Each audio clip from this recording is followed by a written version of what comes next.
Tim McGraw, I don't know, I could be wrong. I think he was one of the first that really started doing the collab stuff. I mean, it was Nelly. What was it called? Over Again? Over and Over and Again. Over and Over Again. Yeah, great song. I mean, I don't know who was before that. It was one of the first. I'm with you. You know, so he understood kind of what was going on, maybe a little bit before the times, you know, so. And then flipped the switch and got into acting. Yeah. Louisiana kid. Those Louisiana boys. Never met him. Kind of jaded about that. I would never hold it. I wouldn't hold it against him. Hey, I'm Dylan Scott, and you're listening to Like a Farmer.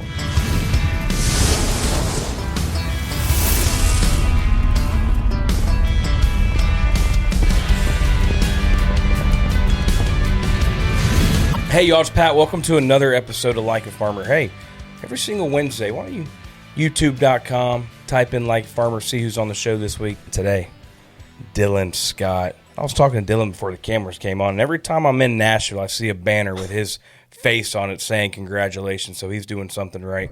As always, check us out on YouTube, wherever you listen to your audio podcast. Dylan, thank you for coming on the show today, man. I need to ride around Nashville more so I can see my own banner. I don't ever see them. How does it feel like when you, and you're going to have to help me out a little bit, but you have a number one just now on country radio. Is that 7? That's 7, yeah. How does that feel like when you sit back, because we just talked about it, we're talking about a town that I don't even know where it's at, probably don't even know how to spell in Louisiana. Yeah. And you've got 7 number ones. How does that feel? It's wild, dude. I remember having my first number one, which was almost 10 years ago at this point. And I remember after that, I was like, God, will I be a one-hit wonder? Like, that was my biggest worry. I couldn't even enjoy my first number one because all I could think about was, am I going to be a one-hit wonder? But 7's crazy, man. It really is. What year was it when you had your? It would have been 2017. That's when my oldest was born. I didn't have success till I started having kids. Well, I mean, that's. And then it's just been a whirlwind since.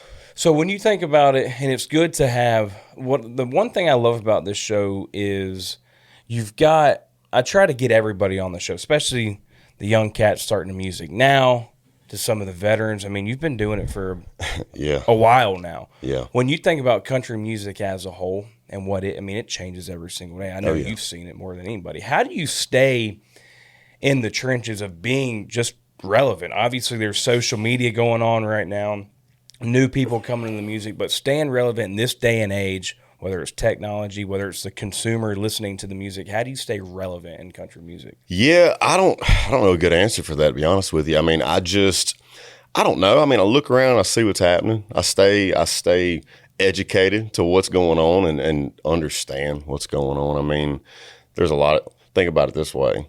You know, the old men that sit around at the gas station eating their biscuit in the morning about 6 o'clock, 5:30, and they're all griping about gas prices. Like, ain't nothing you can do about them gas prices, right? So we can gripe about it, or we can just get with it, get with the times. That's the way I look at it.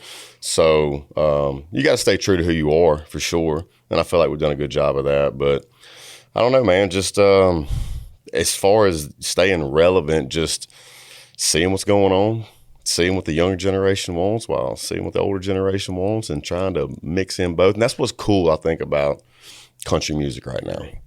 You can do anything. I can release a song tomorrow that's kind of what I grew up on, Keith Whitley, old school country. And if I want to release a song next month that's a little more pop or a little more hip hop to the country, whatever you want to call it, you can do that too. I think it's cool. Boys back home. Boys back home. You and Dylan Marlowe. That's a dog. But like collabs like that, in my opinion, I do think I'm seeing more of that these days in music. Is just like people getting together and collabing on a song. Yeah. That's one of my favorite parts. Yeah, I mean, I haven't done a ton of it, but I remember I took Marlowe out on his first tour ever, and I loved his music. I didn't really know him that well, and I got to know him a lot over that tour, and just a good dude. We got a lot in common, you know. We both hunt. Both of them with our wives a long time and got the same values. But I remember him playing me Boys Back Home. I was like, man, I almost told him, I was like, let me cut this, not you, you know. But I was like, I can't do that. I was like, let me get on this with you. And so, he's a good dude. Brings me to the first segment on this show, okay? Right. Segment's called Cut to the Chase, presented by Case Knife. Now, I've got a brand new Case Knife for you, Dylan.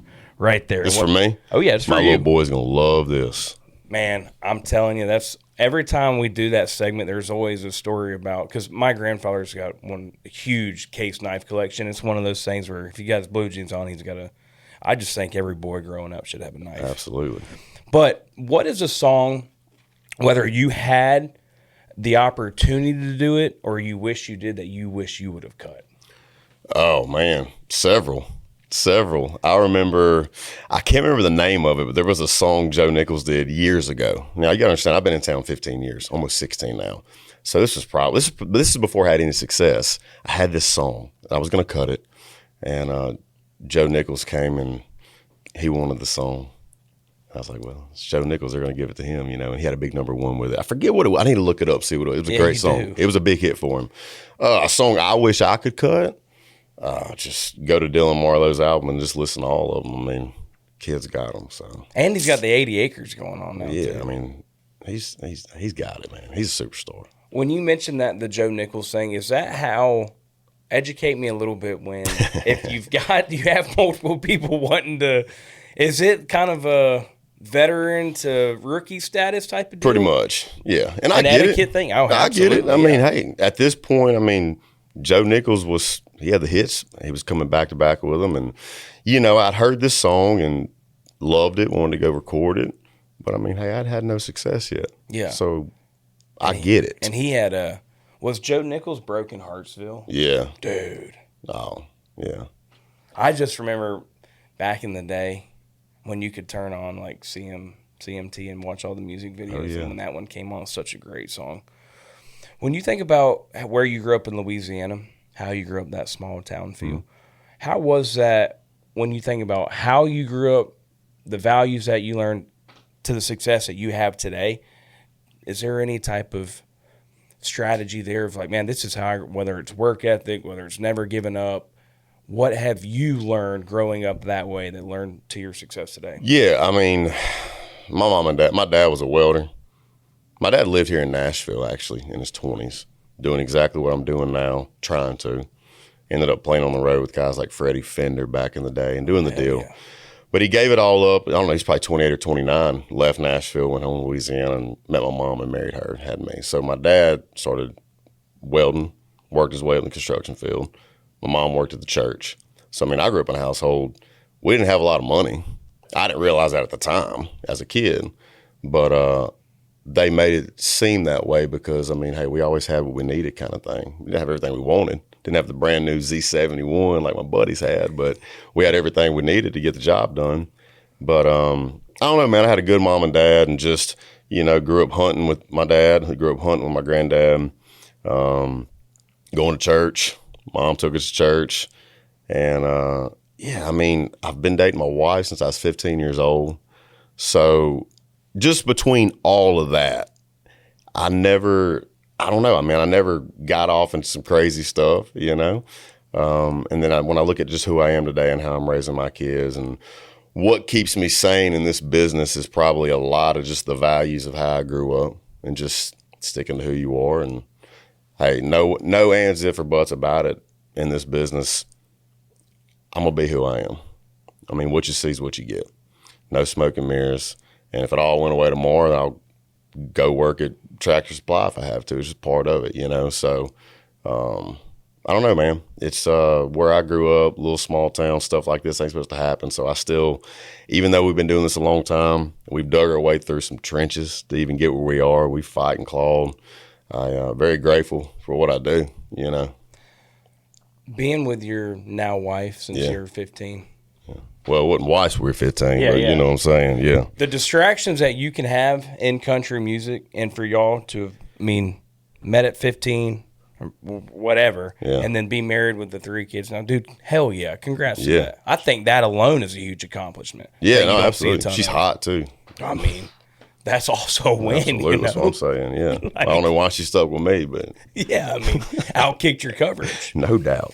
You mentioned going through the trenches and having difficulties in this business, and you've been doing it for 16, 17 years. Yeah. What made you, when you were at that low of like, did I make the right decision? Like, what made you keep going? I mean, honestly, my wife. I remember 23, 24. We weren't even married yet. And we did long distance until we got married. More values of how I grew up. We didn't move exactly, the whole deal. But she was in Louisiana and I was here for 6 years before we got married. And I remember calling her and saying, I don't know if this is going to work. I love what I do. I love playing music. I was in a van and trailer, traveling the country, doing the deal. But I mean, I just didn't see the light at the end of the tunnel, and I remember her telling me, no, just keep going. Just keep doing it. Keep doing it. And I knew that. Like deep down, I knew that. Just keep going. Keep going. Things will happen. But at that point, it was just like, I don't know, man. Just what's going to happen? When's it going to happen? I see somebody come on the scene and it happens like that for them and somebody else like that, just keep going. So she's a big part of that. She's a huge part of that as far as just still being here doing what I'm doing. What do you think and when was the moment that you're like, you know what, I made the right decision? Because like you just mentioned, I mean, I can go down the street, see the banners and this 7 number ones, and you're just so blindfolded on like, hey, I'm not seeing those, and I call those distractions too. Like I'm just going to keep going. But was there a moment that you just paused and you're like, you know what, I made the right choice? Yeah, I pause all the time and say that. We forget to pause. We forget to stop and look around and go, man. Because I mean, even right now in my career, 7 number ones.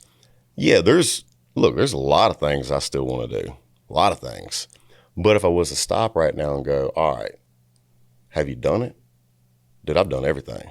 I've done everything I dreamed about my whole life. Maybe not to quite the extent I thought as a kid, but that's okay. I've done everything. Man, I used to think about rolling down the road in a tour bus, and I think about Tim McGraw when I think this because he's from Louisiana, and I was just a huge fan. And when I would think about being in a tour bus, for whatever reason, I think, oh, Tim McGraw, and he's just going here and going there. And, that's what we do. It's crazy. Being in a tour bus, traveling, playing music, making a living, it's pretty awesome. I mean, I don't know how many people are in your town. I'm sure it's not a lot. Yeah, not many. And the fact that, I mean, I see you a lot of places. You've had 7 number ones. You've got the tours. You've been on some big tours like that. In my opinion, like you've done well. Yeah. Like that's huge. Like when you just sit back and like, you know what? And then of course on the family side, I just think you're a dad first, which I love about you. You got the 3. Like you in life, you've done really well, and I'm giving you your flowers on that. Yeah. No, I appreciate it. It took me. I'm 35. I probably up until about a couple years ago. I was probably 32, 33. Before I finally, for whatever reason, I don't know if it's just getting older, if it's the kids, just whatever it is in life. Dude, I used to wake up every day, and the first thing I thought about was just, what are we going to do today? What are we going to do today to make sure that we get to do this again tomorrow? What can I do today to outdo yesterday? And it was just that constant stress of just, the posting on social media and stuff. That stuff's stressful, Dude. But I don't know what it is now. I have more drive today than I ever have, as far as just wanting it, But I'm also just so relaxed. And I'm sure success comes with that, the 7 number ones, a little bit what I'm talking about. But I don't worry about, well, what if we don't make it? Because in my mind, I still got a long ways to go, which is crazy. And that's what you forget about is like, man, we do have 7 number ones. We are in a great position. But sometimes I look at it like, yeah, but I've been doing it for so long now, and I'm 35, and man, am I the old guy now? Yeah. Am I becoming the old guy? Yeah. But then I remind myself, hey, Luke Brown was 35 for Country Girl Shake It For Me hit the radios before his success started. Oh, wow. I didn't. So sometimes like maybe we're just getting started. Sure. Maybe sharpen up your TikTok skills. You'll be back in the game. Yeah. I need some people for that. Yeah. Me too. I've been trying to do a little bit here, a little bit there. But I had Tyler White, Tyler White came on the show yesterday. Tyler White's the Love on the Spectrum guy. Have y'all watched the show Love on the Spectrum? So Tyler White is one of like the main characters on this dating show. Okay. And he's on the spectrum. He's actually from Plant City, right outside, in between Tampa and Lakeland. Okay. Huge, just incredible human being. And he met his now fiance on the show too, but he was in the studio yesterday teaching me how to do the TikTok and like what we were talking about. I mean, what did he teach you? Because I need some pointers. Oh, we did the. Is the dances still in? Yeah, we did the San Juan, Puerto Rico Trend. Oh, I saw that the other day. I saw that the other day with I don't know what it was. It was Cody Johnson, Clint Black, and I'd have to Emily. They did it? Oh. Pull this up real quick. Did they dance? Dude, it was actually incredible. This is what you got to compete with right here. This is Cody Johnson doing a TikTok.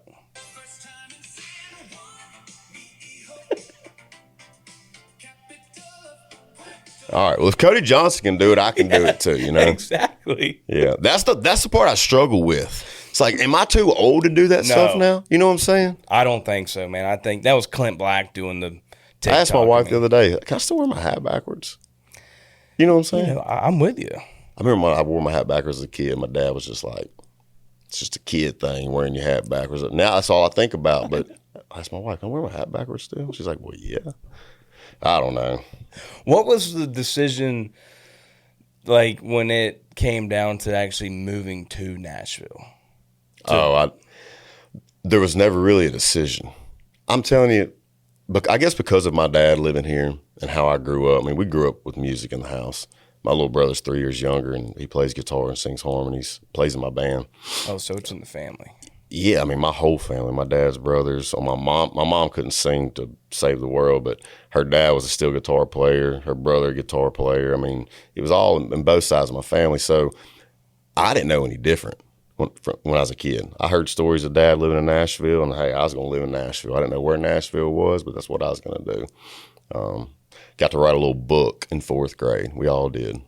And so it's like a hard copy. We got to draw the pictures and color them and write a little story. And my book was called My Future Life. Now, a lot of this is based off of just my dad's story and thinking about all that, but it's called My Future Life. It was literally move to Nashville, get a record deal, put some songs on the radio, have some kids, and live happily ever after if you read the book.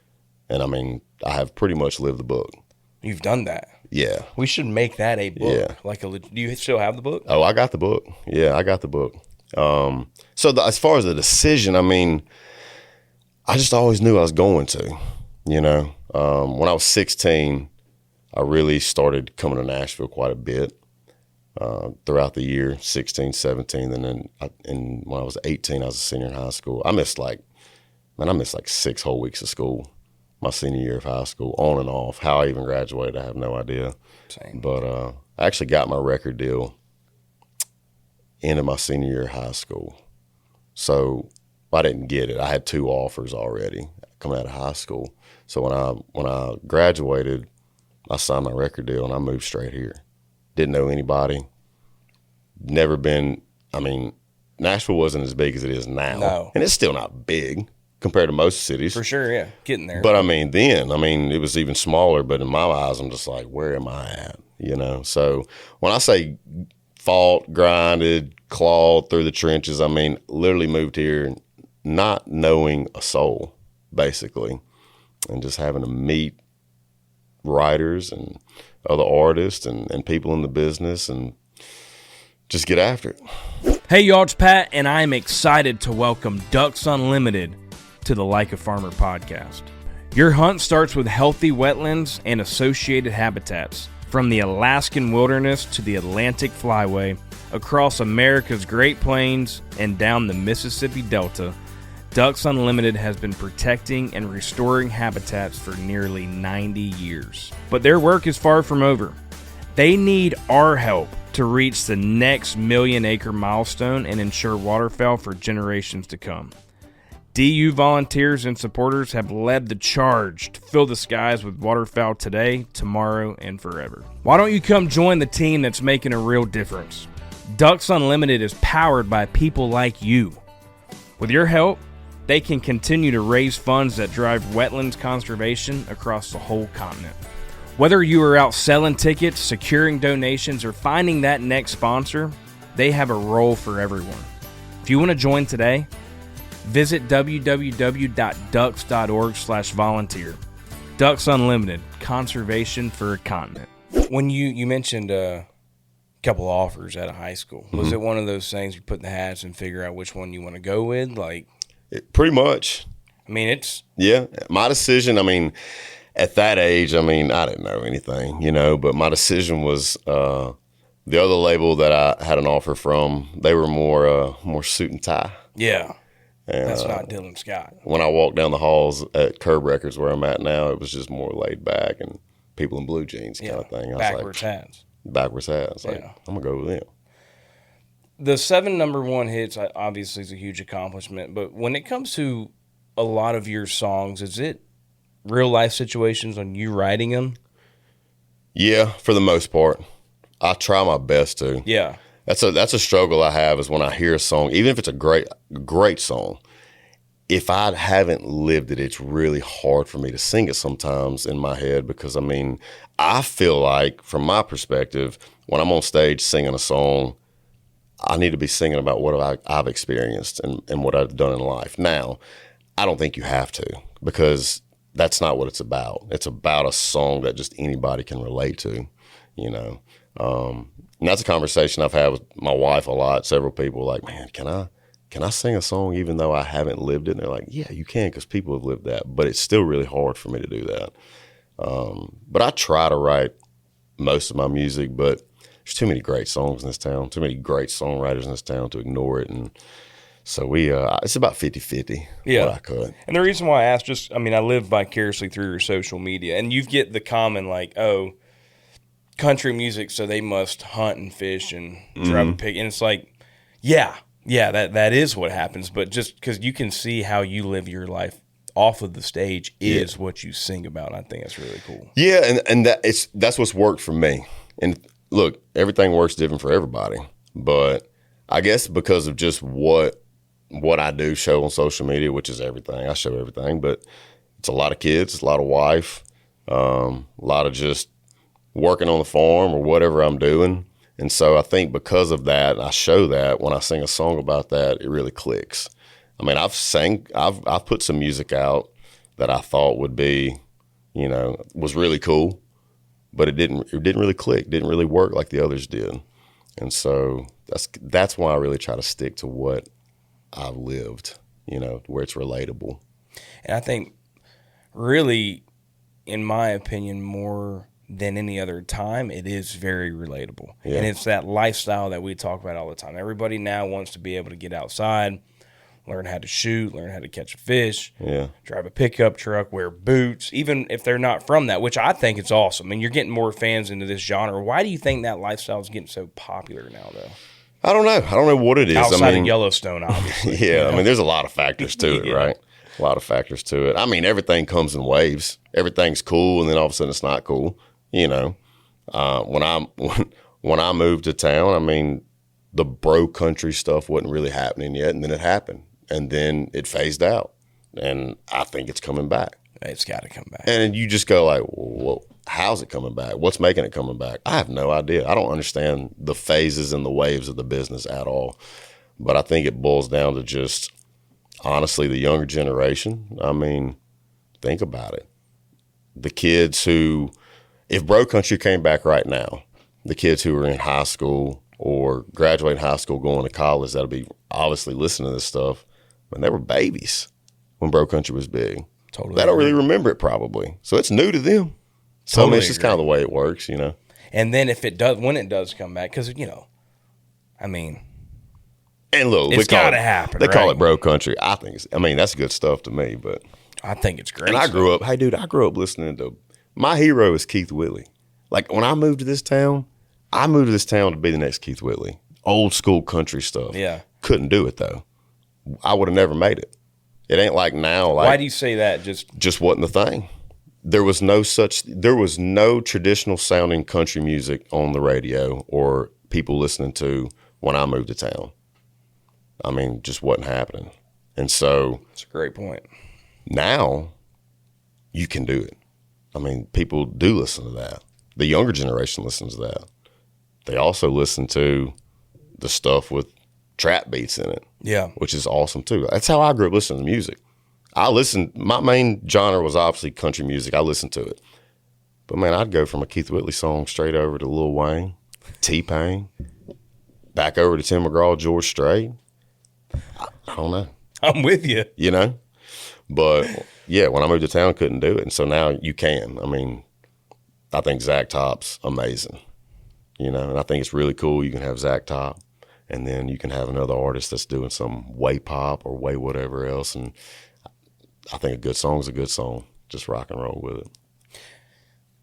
I think you're spot on. I mean, it has to come out of something. I mean, Florida Georgia Line just got to make it. They got to come back so we can have that reunion. But it's interesting you say that, because now you're in a time where the kids in high school, middle school, now they would be all over that. But then, you know, the 30 to 40 that were listening to Florida Georgia Line, they'd be pumped up too. I mean, there's no better. Oh, it'd be massive. It'd probably be bigger than it was because of what you just said right there. Right. Yeah. But you are in a time where you can have your different, and I think there's a lot of rock and roll into. I mean, what Gavin Adcock's doing is just and and I mean that rock and roll in country. Then you have the pop in country. You got the traditional, like what Zach's doing. So I just think there's no better time than now to get into it. And I mean, Big X the Plug has an album. Yeah. Post Malone's, and I mean everybody. To your point, which hopefully it continues to go like this. I think everything, you know, gets very popular and then doesn't. And I think right now that country music lifestyle, I'm calling it a lifestyle, it's peaking right now. It's pretty much what it is. Yeah, it's a lifestyle thing. I mean, I don't even know. I could be very wrong on this, but this is kind of what I've been thinking. It's like the genre stuff. I don't know if there's such thing as a genre anymore. I think it's an artist, and you just kind of do what you want. That's a great point. I mean, think about it. You know? I saw a thing the other day. A guy was saying, country music's been huge, but I think it's phasing out. It's going to go to something else.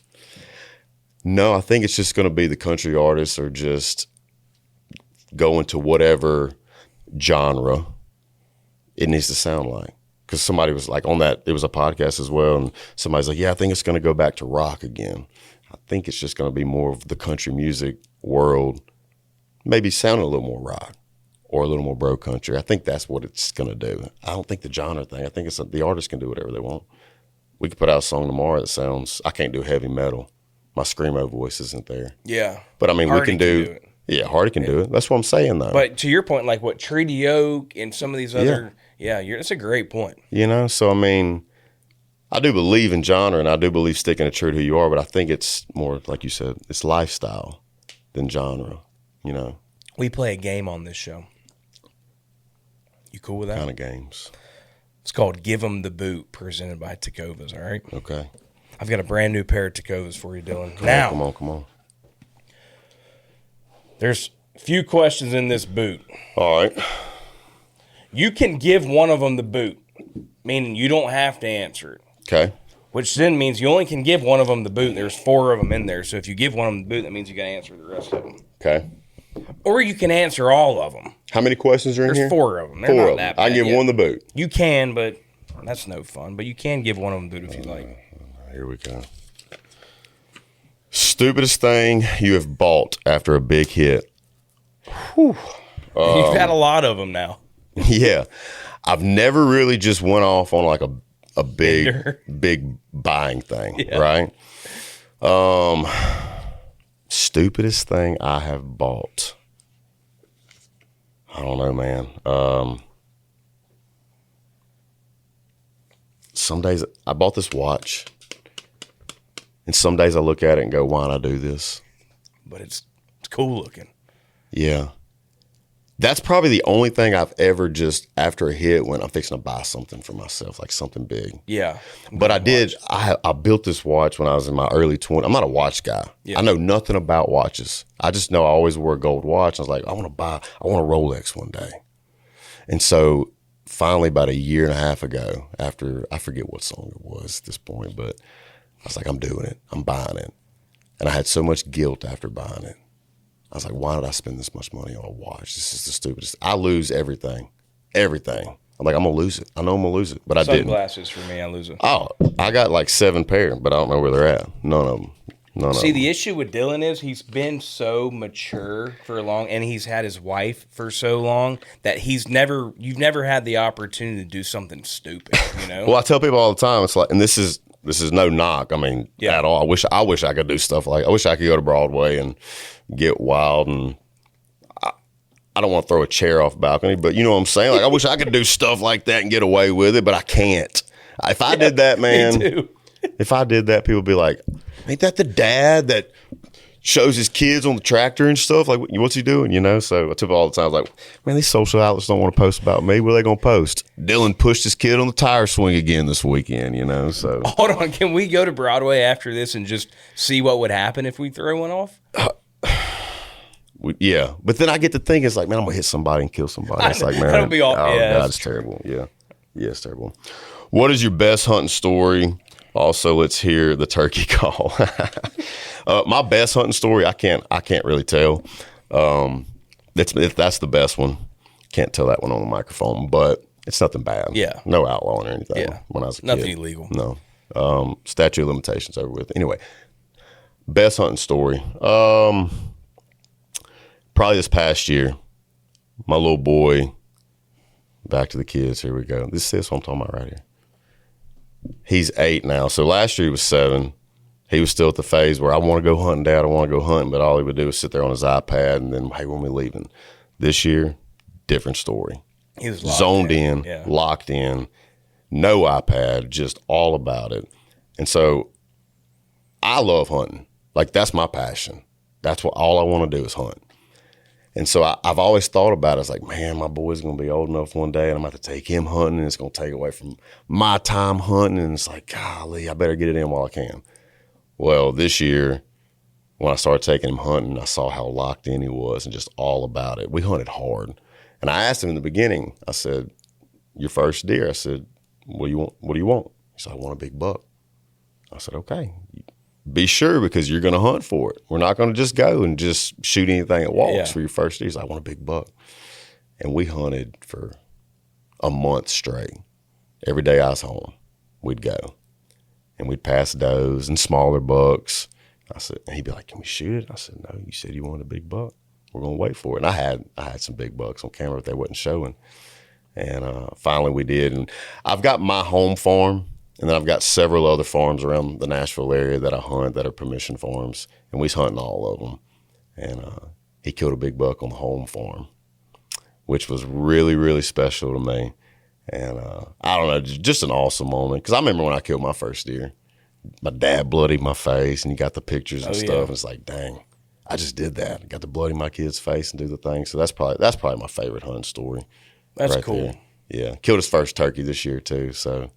See, it's stuff like that, which they will remember for a long time, then hopefully teach their kids. But it goes back to the value, the lifestyle that we talk about. That's just how you grow up. And I think that leads to a lot of success, no matter what you're doing. No, I think so too. Because it's whether you're working in blue collar, it's the work ethic, whether it's learning the value of $1 that just go find a job. Yeah. I just think learning that type of stuff at a young age is such a good thing for not only your family, but for all of America, to be honest with you. Yeah. And I mean, with anything, whether it's hunting or baseball or whatever it is, I mean, it keeps them busy. Yep. Keeps them wanting to go. If I can get him into hunting and he's already into baseball, between baseball and hunting, hey, that's all he's going to think about, which will keep him out of other trouble. He won't get bored enough to where he needs to go do something that's going to get him in some trouble, right? Exactly. He's going to get in some trouble. Yeah. But, like, just keep his head on straight. So, yeah. And then, just making sure Dad doesn't spoil him too much when he can drive. That's because a what's hard going to be part. his first truck, and you might want to soup it up. I know it. I'm Put a going to little boom want to. in the back. Yeah. Absolutely. And I struggle with that. It's like, man, my dad couldn't do it, right? Correct. And even if he could do it, sometimes I wonder if he would have. Because, I mean, he didn't spoil us at all, which I'm very thankful for. Yeah. But that's the hard line right now is like, I want to spoil my kids. Like, I want my son to show up at high school in the nice pickup truck, hand out the window, tweeters tweeting, whatever, the big bump in the back. But part of me is like, yeah, but should I do that? I don't know. I'm going to figure that out. I got 8 more years to figure that out. Yeah. Yeah, he'll probably get it, to be honest. He with will. you, but It's okay. Whatever. All right. Who is on your Mount Rushmore of country music? How many's on there? 4 or 5? 4. Anybody know? 4? Yeah, 4, yeah. Shows you my common question my on the show. education. Yeah. Is it? Yeah, it is. First and foremost, Keith Whitley, Tim McGraw, George Strait. I mean, that's solid right there. Yeah. And if I had to pick a fourth, that's a tough one. I'm going to go probably Alan Jackson. In my mind, those four right there, epitome of country music. That was a good one, D. Straight's always on there. Alan Jackson, I mean, he's been on there a lot. Straight's the That's king. One. Yeah. Alan Jackson, he could be the king too. I think Whitley's the GOAT. Keith was a personal GOAT of yours. The thing about Tim that I really like is, and this is no knock whatsoever, but he got into, like, when you think about bro country, he transformed a little bit in the latter end of his career to an audience and opened up, I call it, and I think your music, and I have this in my notes too, I think your music is for everyone too, which I like. I think Tim was there as well. Like, there's a lot of fans just of Tim McGraw, not even of country music, because of his music. It just opened up a lot of eyeballs, in my opinion. Yeah, I think Tim was one of the best at picking a song. Yep. I mean, I don't think he wrote a lot of his music. I could be wrong, but I don't think he did. But he always put out consistent, great music, right? And so, and he was very good with shifting with the times. Correct. What was happening in the time. I mean, Tim McGraw, I think, I don't know, I could be wrong. I think he was one of the first that really started doing the collab stuff. I mean, it was Nelly. What was it called? Over Again? Over and Over and Again. Over and Over Again. Yeah, great song. I mean, I don't know who was before that. It was one of the first. I'm with you. You know, so he understood kind of what was going on, maybe a little bit before the times, you know, so. And then flipped the switch and got into acting. Yeah, yeah. He stayed pretty ripped his whole, I mean, he's even right now, dude's in great shape for his age. I mean, he's done it well. Got a lot of money in the bank. Yeah. Louisiana kid. Those Louisiana boys. Man. Never met him. Kind of jaded about that. I would never hold it. I wouldn't hold it against him, though. Yeah. But I am. That happened. You think Louisiana to Nashville pipeline or Georgia to which one? I mean, I know. There's so much Georgia in this town. There's so much Georgia. Yeah. There's. We went and did a turkey. It was during turkey season.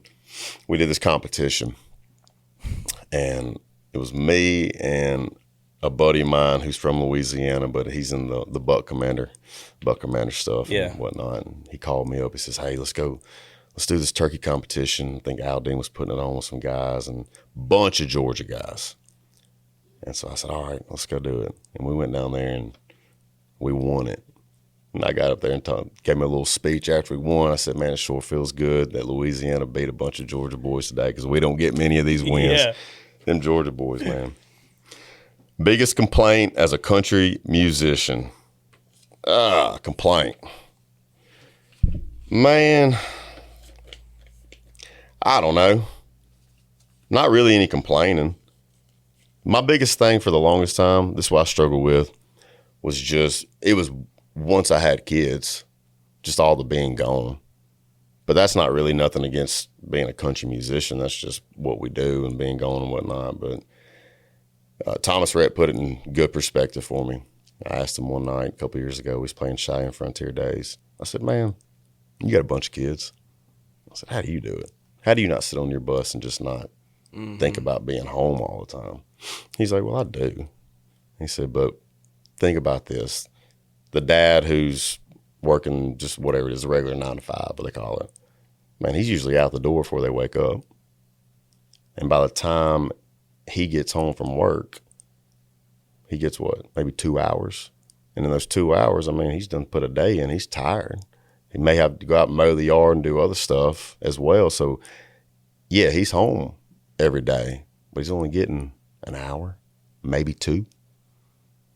We're home Sunday, Monday, Tuesday, Wednesday, 24 hours.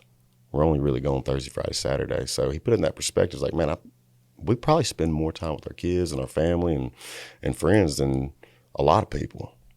And I never really thought about it that way. So not really a complaint to country music in general. It's just that was always my biggest thing. Was just God, dude, just so much being gone. We're actually home a lot. Yeah. So shout out TR, man. That was good advice right there. Yeah, I wish I had something juicier. Yeah. A better complaint, Well, that's like Nashville music industry, all these faces and banners y'all put on the street, like, you know what I'm saying? No. You're on a lot. I know, that's what I'm saying, yeah. What outside of country music, man? What are you doing? Like some other business ventures you gotta? Yeah, during COVID, I started my daddy thought I was crazy. We started a residential trash business in West Monroe, Louisiana, real close where I grew up. Mm-hmm. And so before that, this is how I even got into it. I love dirt track racing. Been going to dirt track races since I was a kid. And so there was this concrete track in Monroe, Louisiana that they built to do like NASCAR races on. They built it a little too small. And it sat dormant for like 7 years, just weeds growing up. And I always heard that the owner of that would tell people there will never be dirt on this track. We won't do dirt track races. This is a concrete track. And I thought, challenge accepted. So I went and sat down with him and got him to do it. And so I leased this track from him. And my intent was to run 2 races, back-to-back weekends, different classes, and just make a big event out of it just to say I did it. I just always wanted to do it. And then when COVID hit, I was like, what are we going to do? So my wife and I went to Louisiana. Let's just go hang out down here. Left here. Yeah. We had a little house there. And I put dirt on this track, and we ran it for 2 years straight. Every single weekend. And it was awesome.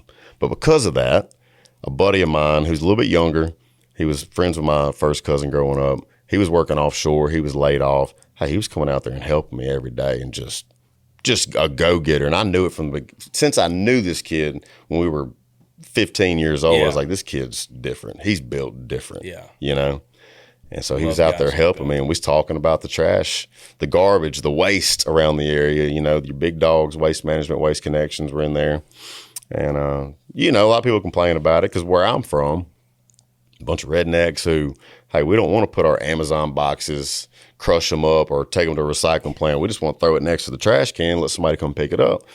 Well, everybody's going to these automated trucks where the arm comes out, picks the can up, swings it over, and hey, you can't have nothing next to it. So I went and bought an $11,000 dump trailer. He had his pickup truck, made a Facebook page called The Trash Guys.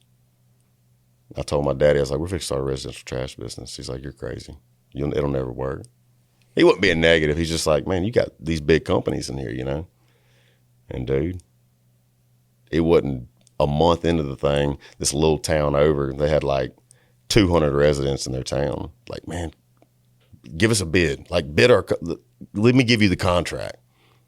And we did the math on it, and it wasn't very much money at all, and it was kind of out of the way, but they had a garbage truck. They had a legit garbage truck. Now, it was a 2004 hunk of junk, but it was a legit garbage truck. Yeah. So give us an offer on this garbage truck, too. I said, I'll give you $10,000 for the garbage truck. That's it. Done. So we got that contract and the garbage truck. Any, like, old school, guys on the back. On the back, yeah. Need a little TLC to it, put about $5,000 into it, but for $15,000, we had a garbage truck. So now with the garbage truck, we could go into the city, into these little neighborhoods without being in a truck and trailer. And from that moment on, dude, we've been in business 5 years now. We got like 13,000 residents in the area. Front load commercial trucks, roll off dumpsters.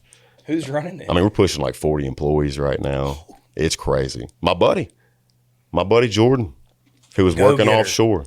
Oh, he's not only a go-getter, dude. He's just one of the smartest guys I've ever met, dude. He's just, I don't know. Getting up at 1 o'clock in the morning, driving the truck. Yeah. Yo, he's a businessman for sure. Yeah. Good for you, man. So we started that during COVID. It was awesome.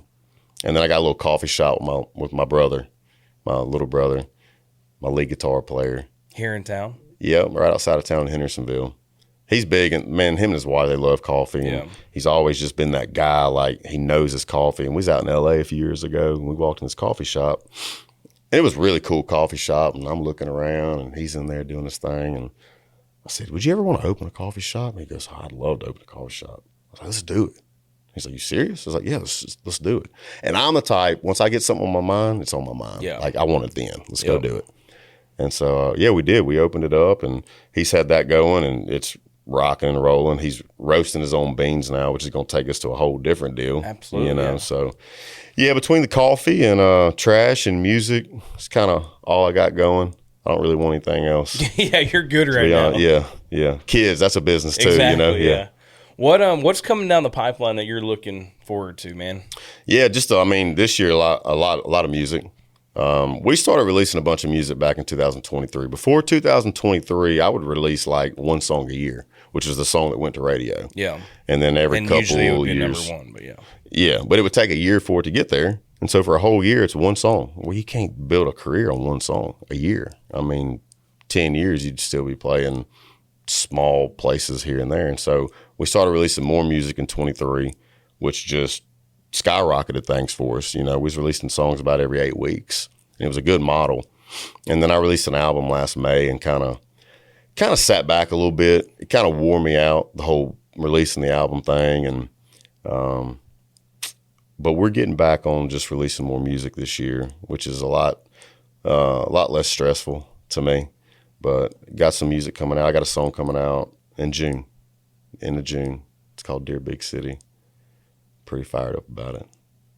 Love that. Pretty fired Any up about collabs this one. maybe coming down the pipe? I don't know. You want my honest take on it?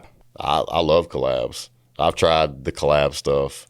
We've reached out in the past to people here, people there, and it hasn't happened. So I'm to the point now where it's like, well, I've struck out 3 times. Yeah. I'm not going for it no more. So if a collab happens, it happens, but I'm not the one pushing for it. Yeah. I'm just going to release my music and do my thing. Tours, festivals, a little bit of both. Yeah, a lot of festivals this summer.